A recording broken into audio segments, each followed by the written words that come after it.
In today's session, we are going to see the concept of chemical reactions and stoichiometric calculations. आज आपण विद्यार्थी मित्रांनो chemical reaction आणि स्टायकोमेट्रिक calculations याचा आपण अभ्यास करणार आहोत.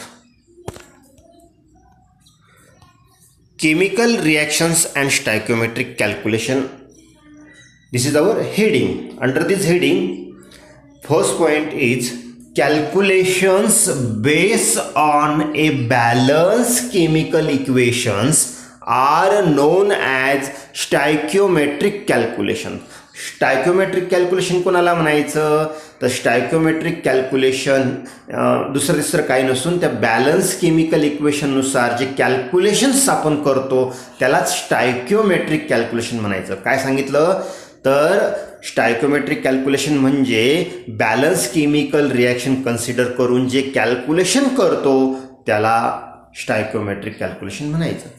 Second point is balance chemical equation is symbolic representation of a chemical reaction. मग हे बॅलन्स केमिकल इक्वेशन काय आहे तर बॅलन्स केमिकल इक्वेशन हे सिम्बॉलिक रिप्रेझेंटेशन आहे. कोणाचं सिम्बॉलिक रिप्रेझेंटेशन आहे? केमिकल रिॲक्शनचं सिम्बॉलिक रिप्रेझेंटेशन आहे. Next heading is calculations of balanced chemical equation supplies following information. म्हणजे एक आपल्याला बॅलन्स केमिकल इक्वेशन काय काय माहिती प्रोव्हाइड करतं, which information we get. So this is our point. First, it supplies information about number of mole. आपल्याला ते काय माहिती देते? नंबर ऑफ मोल्सच्या संदर्भात माहिती देतं. Number of moles. Mole this term is very very important term in our chemistry. Mole is nothing but unit. Mole is nothing but unit which is used to measure the amount of substance. Amount of substance मोजण्यासाठी जे unit वापरतो त्याला आपण number of moles म्हणत असतो. म्हणजे moles आपण म्हणत असतो. मग हे नंबर ऑफ मोल्स आपल्याला कॅल्क्युलेट करायचे असतात आणि स्टायकोमेट्रिक कॅल्क्युलेशनमध्ये हा महत्त्वाचा पार्ट आहे. Second point is about mass relationship. एकदा आपल्याला नंबर ऑफ मोल्स माहीत झाले एखाद्या सबस्टन्सचे किंवा कंपाऊंडचे तर आपण काय करतोय त्याचं कन्व्हर्शन हे मासमध्ये करत असतो. म्हणजे नंबर ऑफ मोल्स हे आपण मासमध्ये कन्वर्ट करतो. नंतर point number 3, volume relationship. Volume काही रिॲक्शन ह्या व्हॉल्यूमच्या टर्म्समध्ये आपण कन्सिडर करतो त्यावेळेस आपण व्हॉल्यूम रिलेशनशिपमध्ये सुद्धा नंबर ऑफ मोल्सचं रिलेशन एस्टॅब्लिश करत असतो. Next heading is types of stoichiometric problems. Generally there are 3 types of stoichiometric problems. Number 1, mass relationship. Number 2 is mass volume relationship, and number 3 is volume relationship. Next heading is steps involved in problems based on stoichiometric calculations. कोणकोणत्या steps आहेत आपल्याला स्टायकोमेट्रिक base हे जे calculation करावे लागतात त्यामध्ये आहे पहिली steps write the balance chemical equation. पहिल्यांदा आपल्याला एक बॅलन्स केमिकल इक्वेशन ही लिहून घ्यायचं असतं. Second, write the number of moles and relative masses or volumes. आपल्याला नंतर त्या रिॲक्शनच्या खाली काय राईट करायचे? नंबर ऑफ मोल्स राईट करायचे आहेत आणि मास किंवा व्हॉल्यूम कन्सिडर करायचे प्रत्येक त्या रिॲक्शनमध्ये असलेल्या कंपाऊंडचं किंवा स्पीसीज म्हणूया आपण त्याला. नंबर 3, स्टेप नंबर 3 आहे relative masses or volumes should be calculated from the respective formula mass referring to the condition of STP. म्हणजे आपण काय करणार आता रिलेटिव्ह मासेस आपण हे जे आहेत हे कसे कॅल्क्युलेट केलेले आहेत तर त्याच्या आपण रिस्पेक्टिव्ह फॉर्म्युला मासनुसार की जे रेफर कशाला कोणत्या कंडिशनला केलेलं आहे STPला. STP म्हणजे काय? Standard temperature and pressure. Then step number 4, apply the unitary method to calculate the unknown factor. Unknown factor काढण्यासाठी कॅल्क्युलेट करण्यासाठी आपण युनिटरी मेथड इथे वापरत असतो. अशा या 4 स्टेप्स आहेत. आपण प्रॉब्लेम बघूया, समजून घेऊ. या स्टेप त्याच्यामध्ये येणार आहेत. Problem number 2.11. Calculate the mass of carbon dioxide and water form on complete combustion of 24 gram of methane gas. atomic masses are given. Atomic mass of carbon is equal to 12U. Atomic mass of hydrogen is equal to 1U and atomic mass of oxygen is equal to 16U. U means unified mass. Problem दिलेला आहे. Problem आपल्या समोर आहे स्लाइडवरती. प्रॉब्लेममध्ये आपल्याला calculate काय करायचं आहे, मास कॅल्क्युलेट करायचं आहे कार्बन डायऑक्साईडचं आणि मास कॅल्क्युलेट करायचं आहे वॉटरचं. That means carbon dioxides and water, these substances are form after the combustion of methane. Here which gas is burn? Methane gas is burn and due to this combustion we get that means combustion of methane gas will produce carbon dioxide and water. Answer आहे त्याला. पहिल्यांदा आपण एक balance chemical equation बघूया. मिथेनचा formula आपण right करूया. CH4 हा formula आहे मिथेनचा.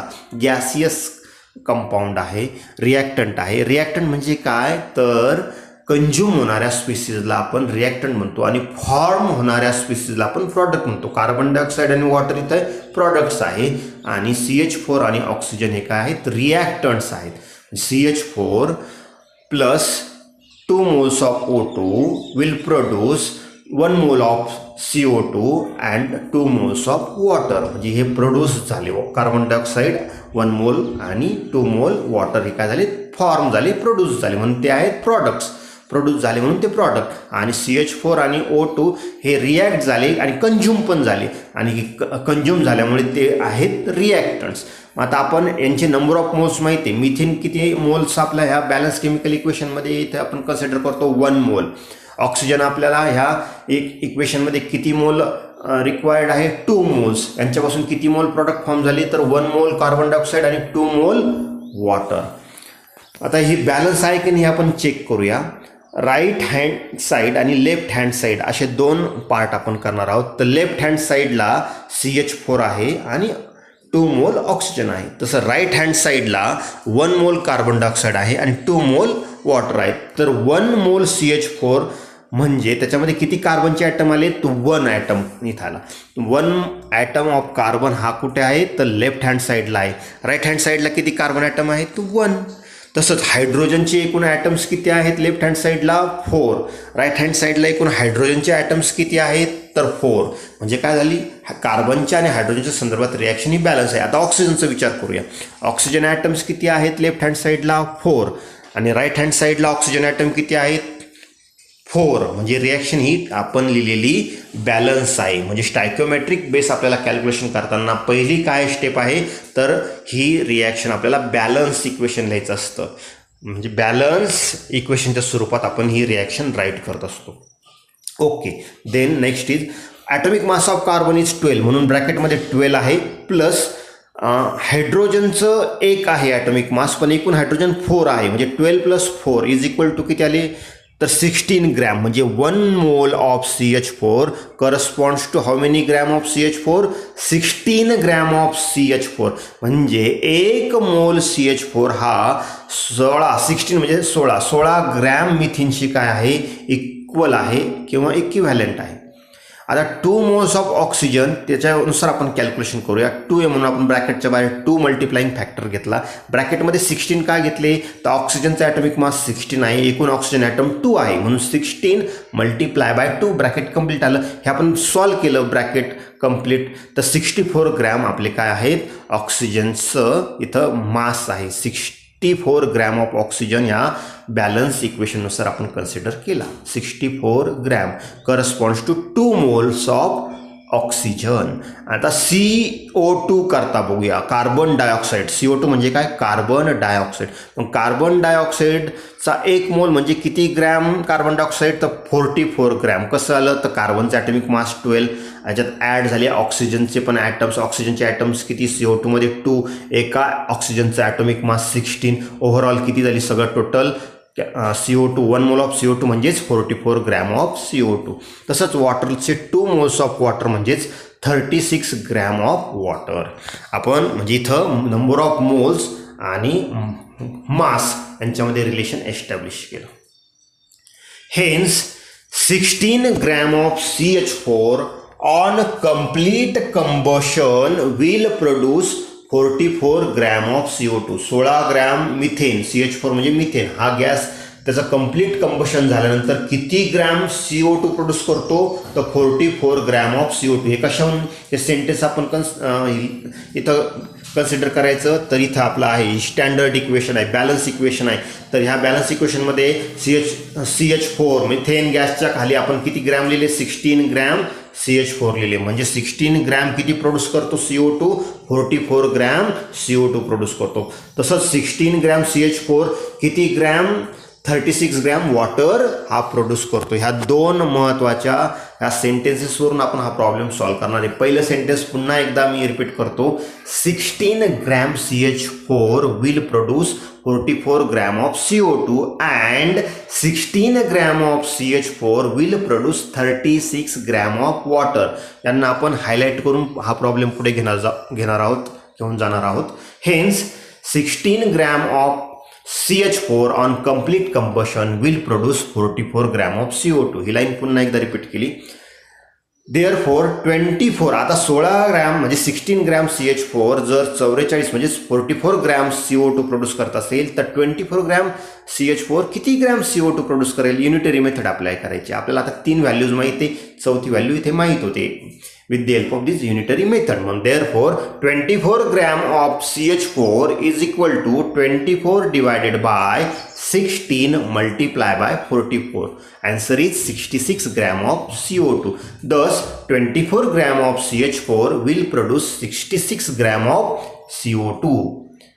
Similarly 16 gram of CH4 on complete combustion will produce 36 gram of H2O. हे स्टँडर्ड लाईन आपण मोल कॅल्क्युलेशनवरून मोलचं कन्व्हर्शन आपण करस्पॉन्डिंग ग्रॅममध्ये केलं. Therefore 24 gram of CH4 is equal to 24 divided by 16 multiply by 36. Answer becomes 54 gram of H2O. Thus 24 gram of CH4 will produce 54 gram of H2O. Thank you very much.